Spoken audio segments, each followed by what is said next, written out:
And then also, actually, I'm starting to see a connection kind of between what Geek Psychology and Megan Lavoda, or what her point was with that value, which of course I'll be the connection because of being like the second house of value would be connected to what my rising sign is Taurus.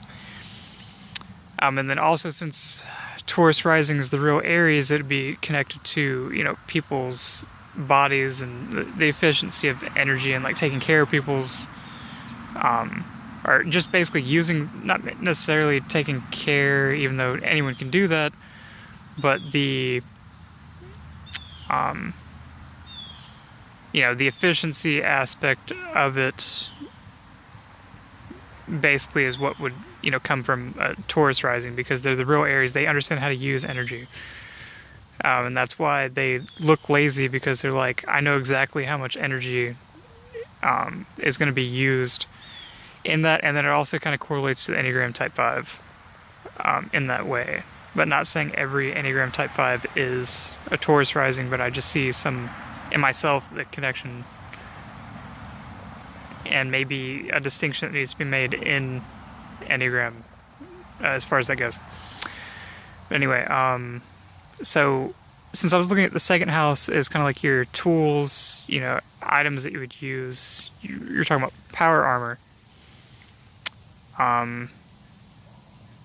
You know, your power armor and the way someone looks at their type as the way that they get through the world, their skills, their abilities.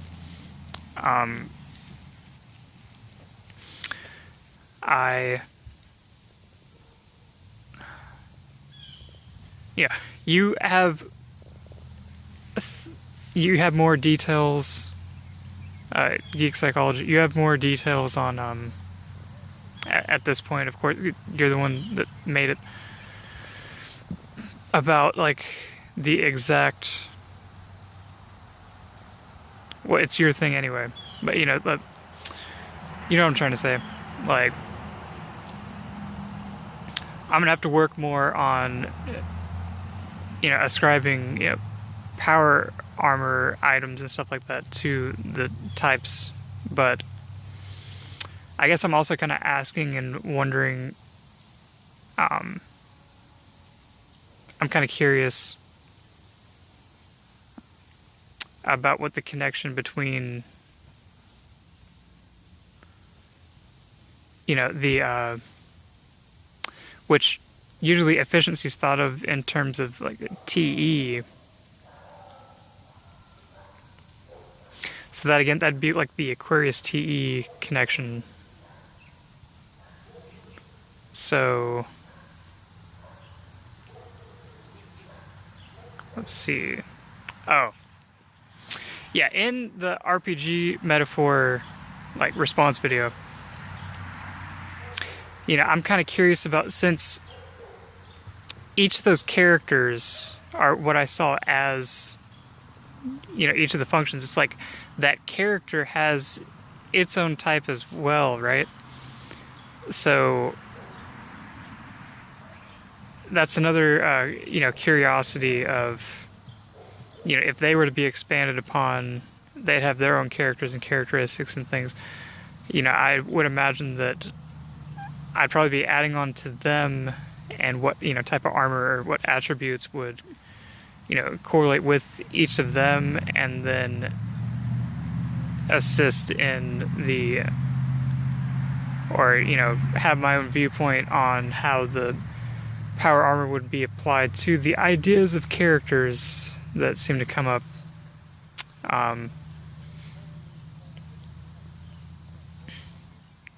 But yeah, that's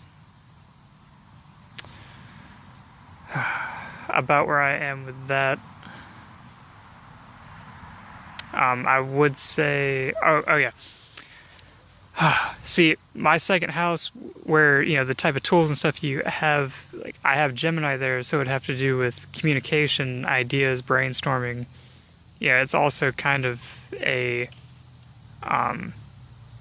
in a way, kind of spread shot connecting ideas kind of sign in itself, not saying there's a lot of like ENTPs that will think that Gemini relates to just them because of the NE thing, but it's not necessarily the case all the time.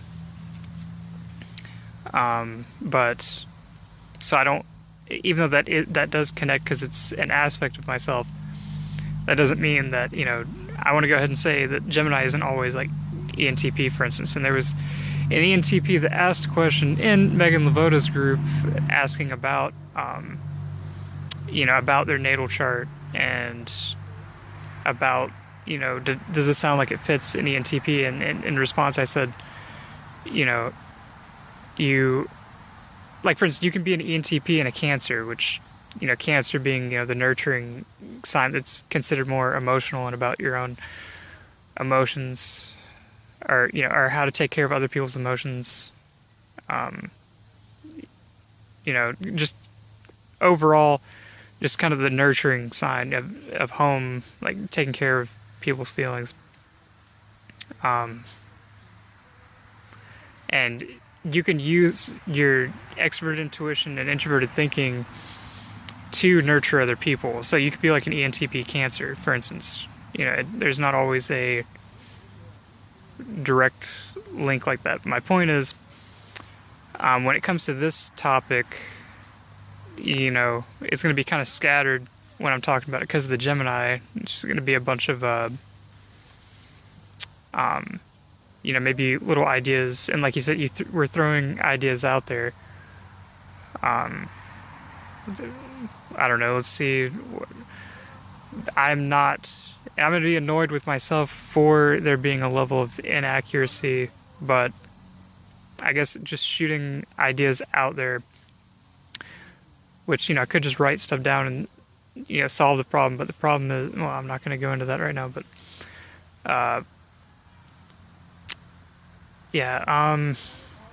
alright, ideas for, are you looking for ideas for it? Well, I guess what I can do is just express my view of what would correlate. Alright, so, let's see, all that stuff you said sounds like it fits. Kind of like with the introverted feeling correlating to like kind of that reflective barrier. You had the extroverted sensing that was you kind of assembling different parts. What's to add?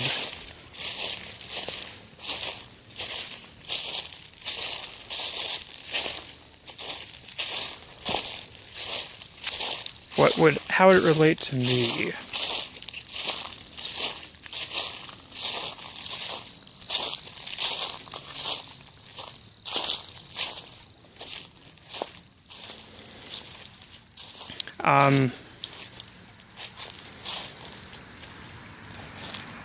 Game that you're making, skill tree.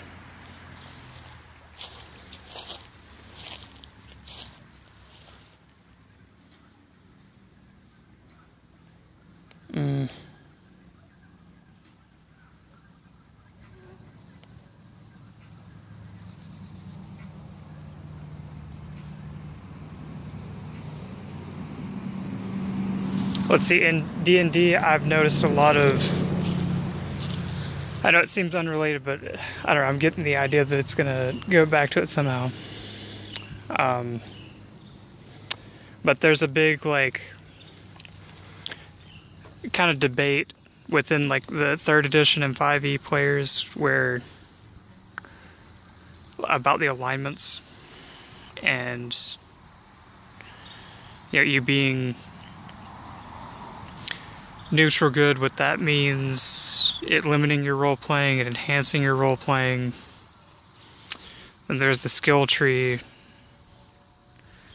that where if you've explored and leveled up enough, opened up enough options, then you can start to kind of enhance, add on qualities, attributes, abilities of the, one of the other types. So, yeah, what I'm trying to connect at the moment with it is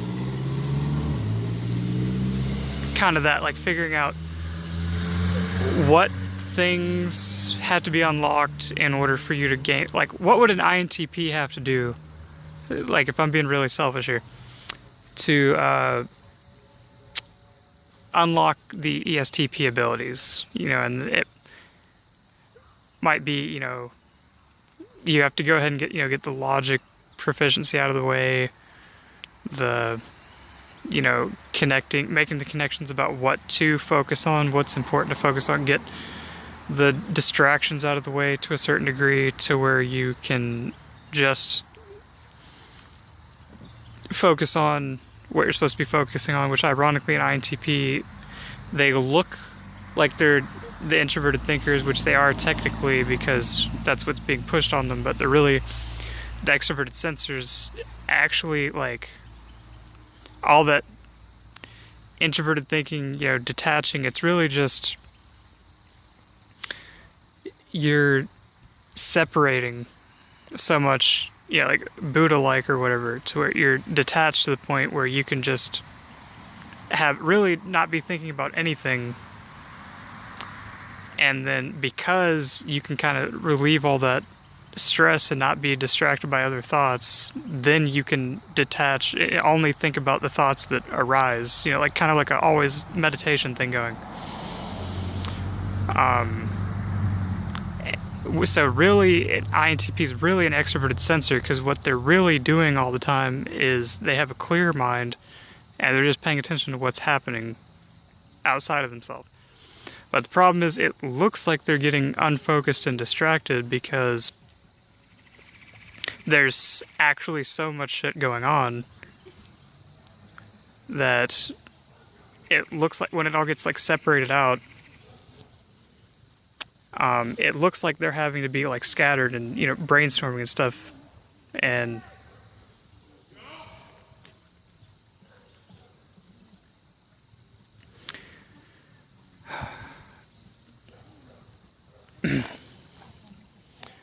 so that's my point in that.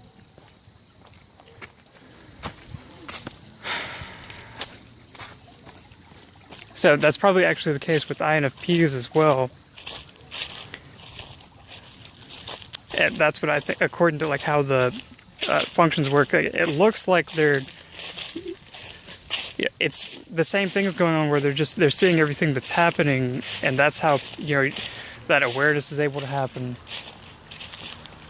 And they're able to keep up with people's intentions because they're actually looking at what's really happening.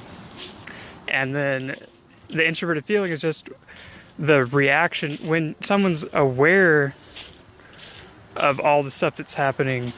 They like, imagine if you're always paying attention to what's wrong, or seeing everything and like having an emotional reaction to it, then then that's what gives the INFP its stereotype or whatever. But it's really because they see what's going on the most, like physically. And then so like that's that.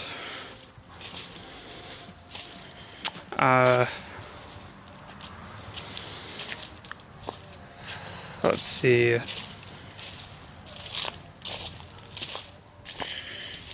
So, my power armor, since Gemini's there, it's almost like my ideas would be my armor, which would also make sense of why I would be seen as an introverted thinker, because what I would use to defend that I see that there's so much messed up shit going on is detaching, and then, thinking, and then being like, okay, having to like make up some shit, because you can't just you can't actually use the extroverted sense, and you can't just call out people and be like, you're fucking, you can't just be like, what you're doing is stupid and it's fucking up everyone's life, So, for us, it's, I'm gonna say, for me, my theory, the way I'm understanding it, my theory could be wrong, but my armor would be very about connections and ideas and communication. So my armor would be, it's also an air sign. So like air armor, like an armor of, I don't know, the wind just blows you around so many different places. It's like armor that isn't actually like metal or anything. It's just like,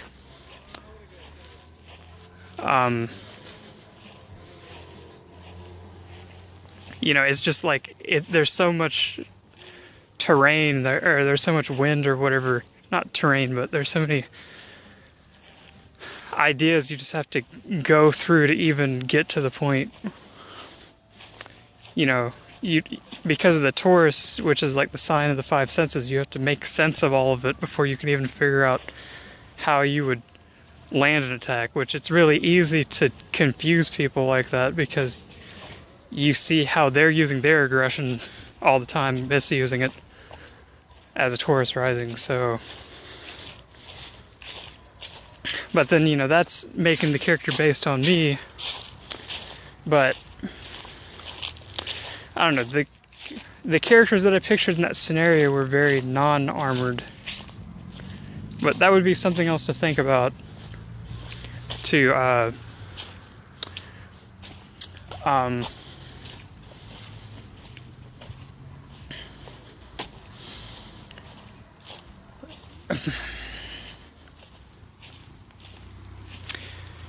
add on to them, but they were very, which I guess I should have been more specific in picturing them. But the wizard guy is just very Gandalf-y.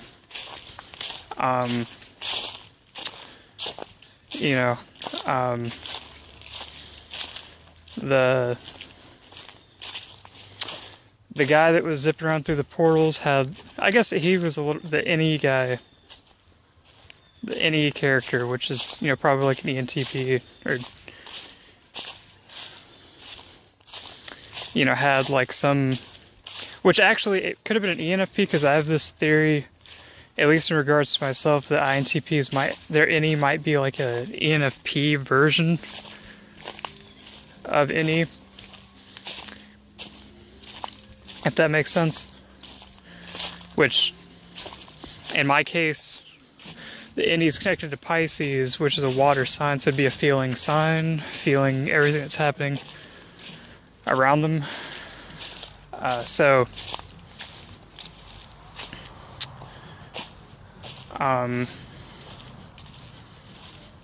And like the different, how Pisces can take the form of any of the others, not saying that Pisces is ENFP-like, but I'm saying there'd be more of a feeling flavor to it because of it being in a water sign. So it would make more sense, in my case, for it to be more ENFP-like than ENTP-like, even though it is also in the 11th house, which correlates to Aquarius and the connections between people. But yeah, is this scattered enough for you? That was what I was trying to warn you about. Okay, let's see.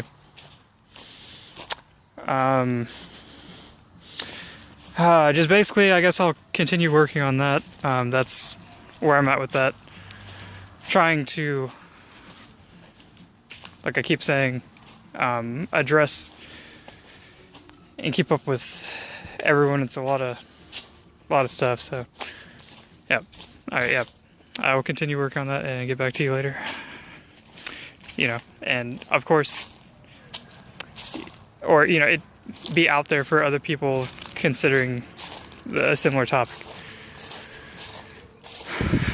or something of that nature. And yeah, I will talk to all of you later. All right, bye.